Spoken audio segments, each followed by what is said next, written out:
the head of environmental APAC for Cargill, and he manages the Australian division. Could we give Ben a warm welcome? Thank you.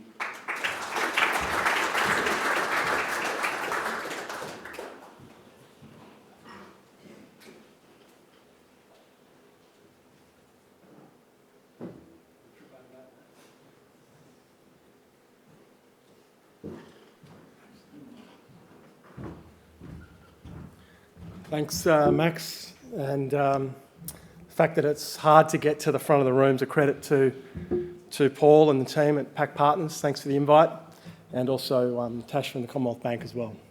So look, I'm going to today give a brief update on Cargill, particularly as it relates to some of the commercial sustainability activity. That's what Paul asked me to do. As a private family-owned company, I won't be giving a detailed earnings update like some of my colleagues. I'd like to give some practical examples of some of the commercial sustainability dynamic, hoping that it will generate some discussion for people in the room. Some of you will know Cargill, some of you may not, because of the private nature of family-owned business, and also as a predominantly B2B business, you may not know the brand, but we are a global agri-food business headquartered in Minneapolis, in the Midwest. It's where we started. We have been in Australia, though, for a long period of time, and we've got a global footprint across the world in the agri-food supply chain. Really, we're connecting that supply chain through our grower customers, I use the word intentionally, through to our end-use customers, and that connection and supply chain activity is really where we add the most value as Cargill. We're very strong in Asia and growing in Asia. Very important, obviously, for the world, the Asian region, but we see significant opportunities here, and we've been investing in this region for a long period of time, and indeed are growing quite rapidly in the region, which we think is exciting for our business and exciting for our people and exciting for the industry, including, obviously, the relationship for Australia within that Asian region. We've got various enterprises that we break the business into. I won't go into the detail today, but just to make it relevant for some of you in the room, particularly focused on Australia, the largest footprint we would have in Australia would be in our agricultural supply chain business, which includes our crush and processing facilities that we've had since the mid-60s in Australia, which includes our upcountry storage and handling assets, which predominantly relates to the acquisition of AWB in 2011. And so that supply chain and trading component on top of those assets really underpins our major footprint in Australia, although we do have other capability in Australia, including a joint venture with the Tees family, which would fit into our protein and salt business, as well as a refinery and several food ingredients and other food-related businesses in Australia. We've also got some staff in financial services, banking, metals, and other capability in Australia, which adds to that richness of talent profile, not well known, but also talks to the talent point that several of my colleagues made about Australian talent into Asia and into the global region. You would expect us to have significant sustainability commitments. Our family shareholders expect us to deliver against these commitments and incorporate those into the KPIs of our executive team, all the way through to our operational line management. And we do, and they are ambitious and currently going through a review of that next post-2030 stage, which no doubt many people in the audience would be doing.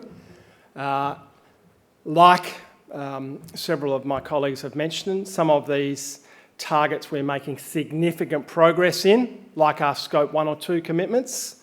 Some of these targets are challenging, and there's no point sugarcoating it or telling you that it's not, because when you look at the Scope 3 emission profile of a company like Cargill, given our operations across 70 countries, it's a large exposure. Understanding it is complex and reducing it is difficult. And so we really need to lean into that and incorporate that into the business, not a separate sustainability division if we are going to meet those goals. So now I'm going to give you an example of how you do that. This is one program, just an example. I'm going to be brief, but I just want to give you a practical example of how we look to incorporate the sustainability goals that we have and the needs of our customers within the business so that we can meet concurrent goals. Then I want to have a discussion with you about that.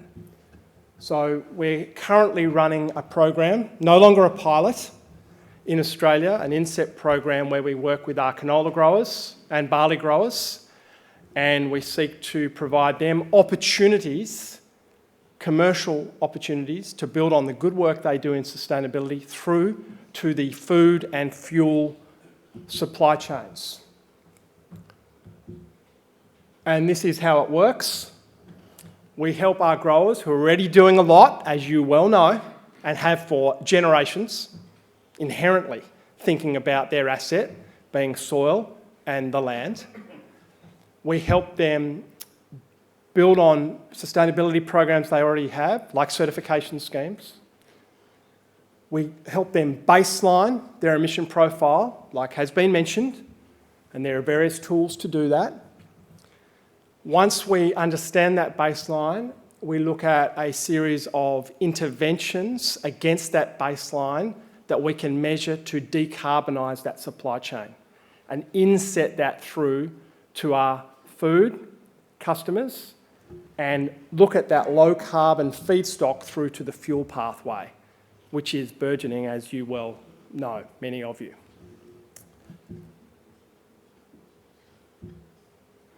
This is a snapshot about how it actually looks, just to give you a flavour of the practicality of it. So you need data to run these programs. The growers got it. We need to be careful how we access it, and we need to be extremely upfront through our grower agreements about what the data is going to be used for, who's it going to be shared with or not, how's it going to be aggregated, as distinct from individualised. So we have, as many people do, various digital tools to help API or source that data to make it easy for the grower. If it's complex, obviously the grower's not going to adopt it. We then look at a baseline position. This is an example of barley. You'll see, for those that have got good eyes, or you'll know this anyway, in Australian agriculture, for many of our cropping systems, nitrogen, both the production of fertiliser and then the use of fertiliser, would be a major driver to our emission profile through our cropping system. So we need to understand that. And then we provide our growers with a menu of decarbonisation tools, flexible to their production system, that they elect to use, that are practical and drive yield and productivity, not compromise it, that we can then measure, report and verify, both in their interests and our customers' interests and in the regulators' interests, and then inset that through the supply chain. This is an example of an inset program. It's not a carbon offset scheme. We're not trading carbon in this program. We are basically decarbonising the agricultural supply chain and seeking to use the science-based measurement to do that.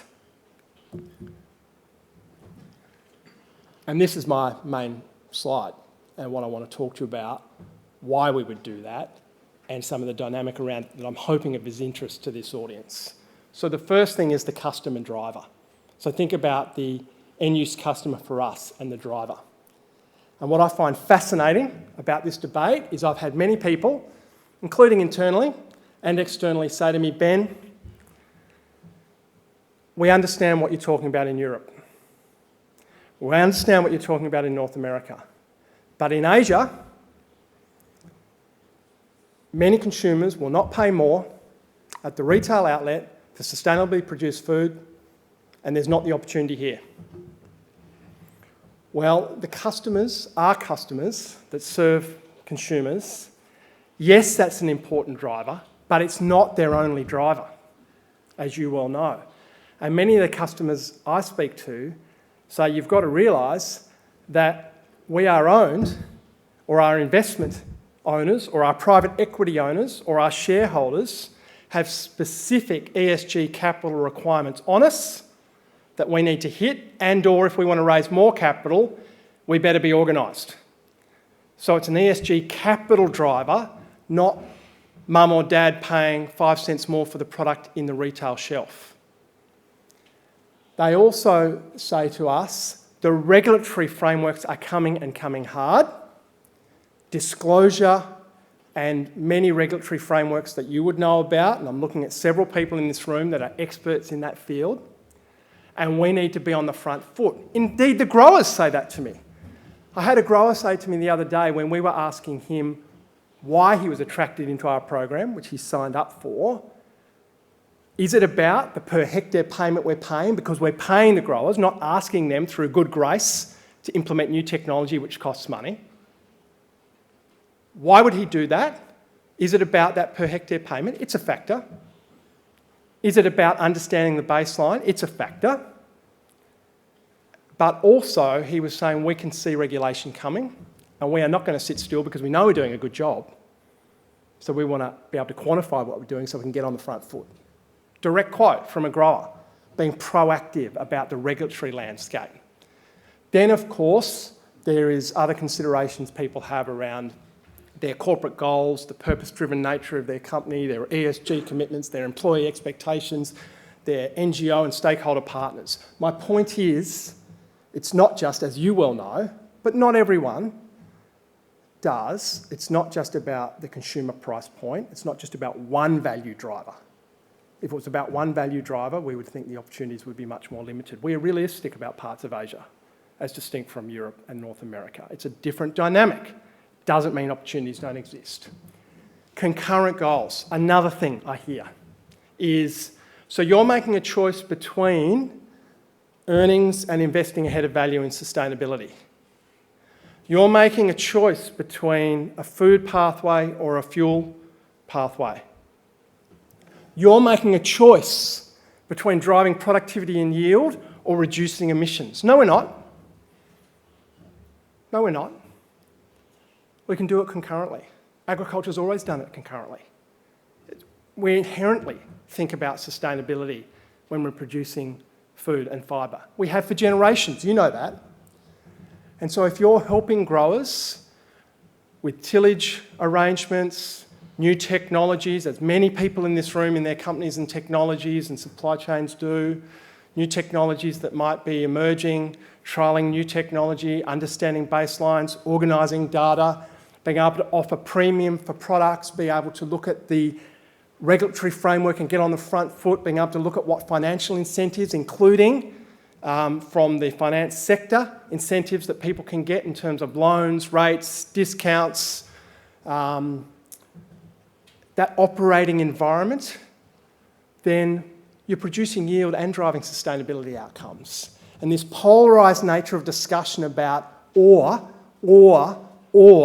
we need to think of it as and. Low carbon feedstock pathways where you are measuring a baseline and hit a particular spec to get in a fuel or sustainable aviation pathway is a different pathway from actually reducing your emissions against a baseline to meet a science-based target initiative goal for a food customer.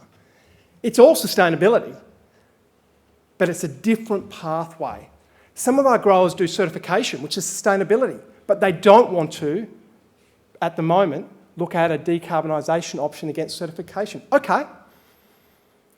People say to me, you've chosen this inset program over certification. No, we haven't. We layer it on the top. Some growers are doing certification, carbon inset, biodiversity, water, stack benefits, landscape assessments. Some growers are into carbon offsets. Now, there are obviously considerations about double counting, and you have to make strategic choices. I'm not saying you don't, but what I'm saying is we can achieve concurrent goals in this area, including in the area of productivity and sustainability. And if we're going to scale these programs globally, including in Asia, with the food security demand that we have, we're going to have to do that. Simple as that. And the last point, I'm not even sure how I'm going for time, Max, is partnerships. Cargill's got a strong balance sheet. Many of you do as well. We've had opportunities to actually purchase capability, buy it, build it ourselves, and we have intentionally chosen not to do that in several cases because we think an industry pre-competitive solution or a industry ownership solution is better than proprietary ownership along the whole value chain. So I'll give you a classic example. It's the best one I could think of, is the measurement space. Do we really as agriculture all want to build and own our own measurement models? And indeed argue about them? And say, well, mine's brilliant, yours is not. And you say, well, yours is weak. And then many of you who are not necessarily in the agricultural production but investors look into agriculture and say, well, we would invest, but all they seem to be doing is arguing over measurement models. No, we don't want to do that as Cargill. We want to add value to our customers and the supply chain connection, and we do want to have proprietary innovation. But we've invested in measurement and including some equity in measurement at low levels and encouraged others, including our competitors, to do the same so that we've got robust science-based measurement in agriculture, and we'll compete either side of that. But that's just an example of some of the partnerships. We're not a technology company, we're not a fertiliser company, so we need partnerships when it comes to new technology. And as you well know, if I put up a screen of fertiliser, biological, biostimulant activity and capital and companies, you would not even be able to see a white space on that screen. And we're not pretending to be smart enough to know which technology is going to win or not, so we need partnerships in that space to help drive that industry, and all ships will rise as we do. So that's an example, Max, of Cargill, a private company operating in commercial sustainability, practically with growers connecting to food and fuel customers, trying to make a difference, and some of the philosophy around why and how we would do it. Thanks for listening.